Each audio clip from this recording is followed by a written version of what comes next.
Joining us now is Russ Vought. Russ, welcome back to the program. Russ, I read this article trying to attack you for being a Christian. I didn't even make it all the way through the article, as most of them. But the raw story one says, Christian nationalist Trump ally crafting plan to invoke Insurrection Act on day one. Russ, what's going on here?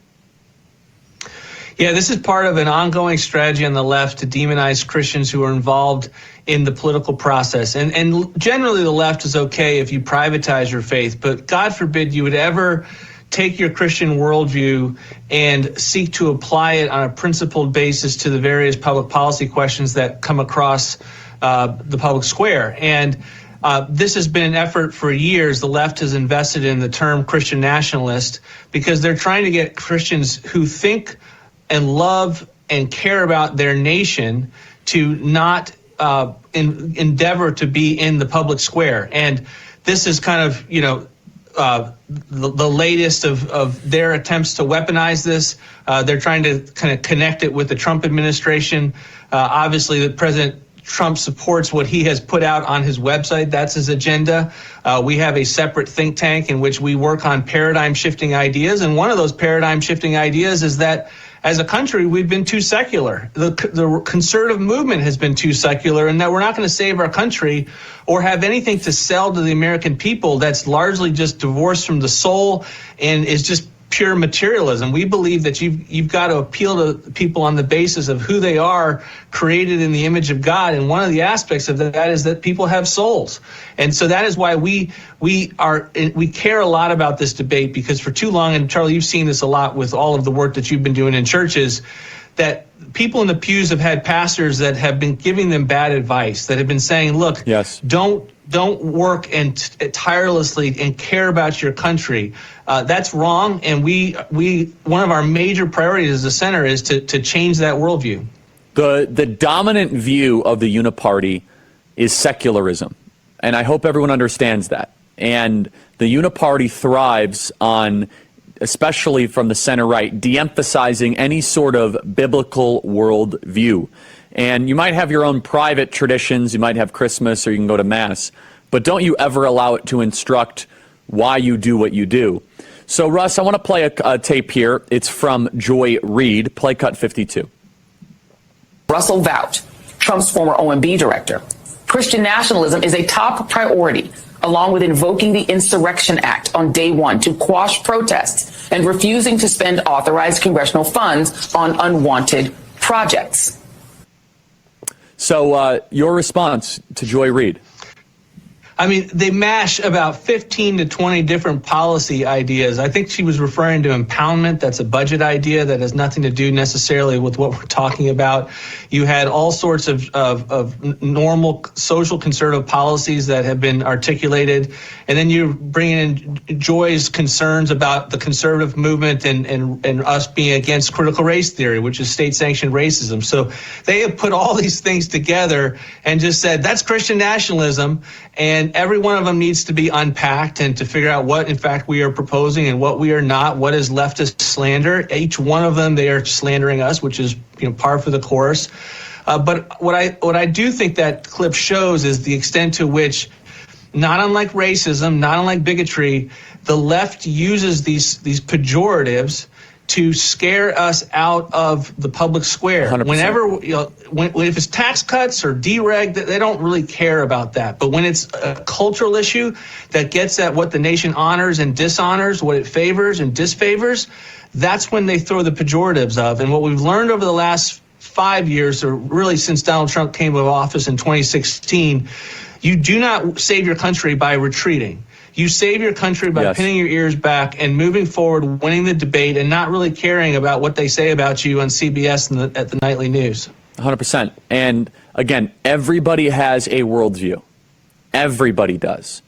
The only people that are not allowed to mention or act on their worldview are Christians. It's important. You have the guy that was the, the monkeypox response director. He's dressed in all sorts of weird, like satanic garb. You got all sorts of, you got Levine with obviously trans ideology, but if you dare have a biblical worldview, they're going to try and crush you. Joy Reid continues, and I don't mean to put you through the firing squad here, Russ. I just think it's interesting, because Joy Reid and that kind of community of cable news broadcasters, they're trying to create this fear-mongering tactic around Christians acting in government. Let's go to 54, please. He also wants to dismantle the Department of Education, enforce Florida-style patriotic education in our schools, end federal funding of any schools that mention so-called critical race theory, gender ideology, or what people like Stephen Miller determine to be inappropriate racial, sexual, or political content.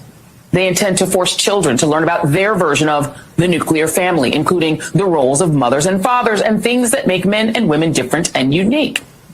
That's what our kids will learn in Trump's Christian nationalist public schools. Wait, I'm sorry. What would make men and women unique is that's radical. Russ, that sounds like a great school.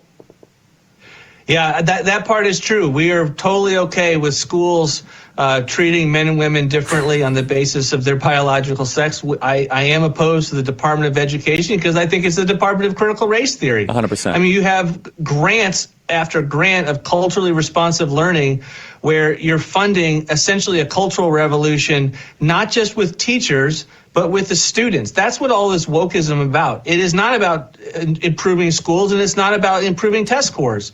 It is about creating a cultural revolution, and we are not going to save our country if we're not willing to have that debate. So happy that she spotlighted that one, because it's been one of our number one priorities. So let me ask you a strategic messaging question. I have no problem if it's properly understood when someone calls me a Christian nationalist. I reject when they're trying to use a dog whistle, when they're trying to say it's a fascist and all that nonsense. I love the Constitution. You love the Constitution. But should we lean into this as far as the label? How from a messaging standpoint, one of our producers, who, by the way, is not a Christian but a great patriot, says, you guys should lean in on this, that do not give the left an inch. What do you think, Russ? Well, I know there's a lot of disagreement on our side about this, and I wrote a provocative article from Newsweek that says, what's so bad about Christian nationalism? And we have leaned into it more so than many, and that is because, unlike most pejoratives, it describes something that's true. We are Christians who are nationalists. We are people who believe that we have a Christian nation. I mean, Christian nationism would probably be the most accurate aspect of what I believe and where I think that, home row should be in the debate, right? But from the standpoint of the extent to which the left is trying to use this as a pejorative, I understand people don't want to lean into it, and I don't think it's that particularly important. But I do think what is vital is that you've got to understand that it's okay to think and love and prioritize being the key word, your nation as a Christian.